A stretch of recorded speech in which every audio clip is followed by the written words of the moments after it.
વડોદરા શહેરમાં આવેલી મધ્ય ગુજરાતની સૌથી મોટી સયાજી હોસ્પિટલના તાત્કાલિક સારવાર વિભાગના ચોંકાવનારા દ્રશ્યો સામે આવ્યા છે, જ્યાં એસી બંધ હાલતમાં હોવાના કારણે પરિવારજનો પુઠ્ઠા વડે દર્દીને હવા નાખતા નજરે પડ્યા હતા।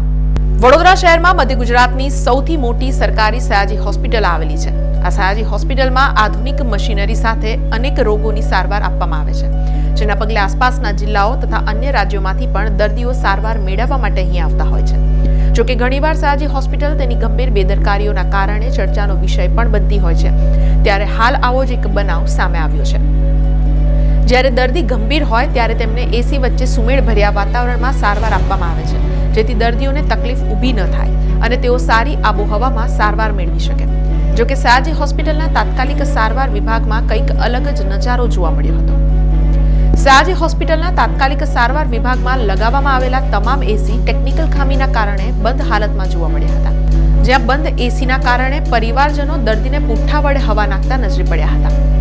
થોડા સમય અગાઉ સરકારના હેલ્થ અને ફેમિલી વેલફેર વિભાગના પ્રિન્સિપલ સેક્રેટરી ધનંજય દ્વિવેદી સયાજી હોસ્પિટલની મુલાકાતે આવ્યા હતા, ત્યારે તેમણે સયાજી હોસ્પિટલમાં દર્દીઓને સારી સુવિધા મળે છે કે કેમ તેનું નિરીક્ષણ કર્યું હતું।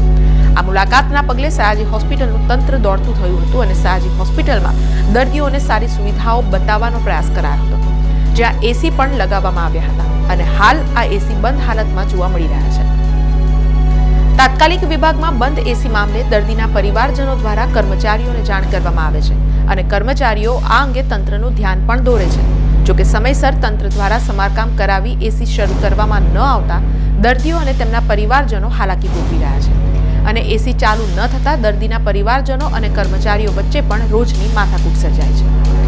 મહારાજા સયાજીરાવ ગાયકવાડ દ્વારા નાગરિકોને ઉત્તમ સારવાર આપવાના હેતુ સાથે સયાજી હોસ્પિટલની શરૂઆત કરવામાં આવી હતી। જોકે હાલ તંત્રના પાપે સયાજી હોસ્પિટલના હાલ બેહાલ થયા છે।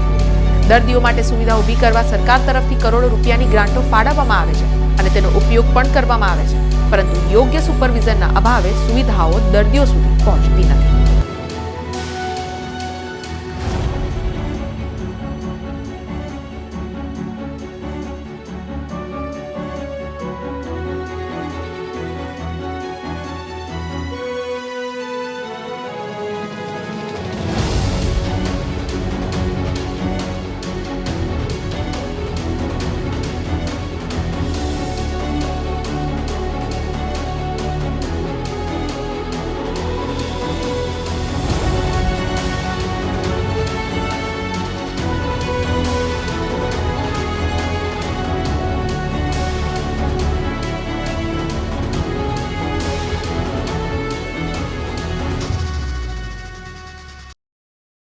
સમાચારોના સતત અપડેટ માટે TNN ન્યૂઝને YouTube પર સબસ્ક્રાઇબ કરી બેલ આઇકોન પ્રેસ કરો અને અમારી સાથે જોડાયેલા રહો Facebook, Instagram અને Twitter ઉપર।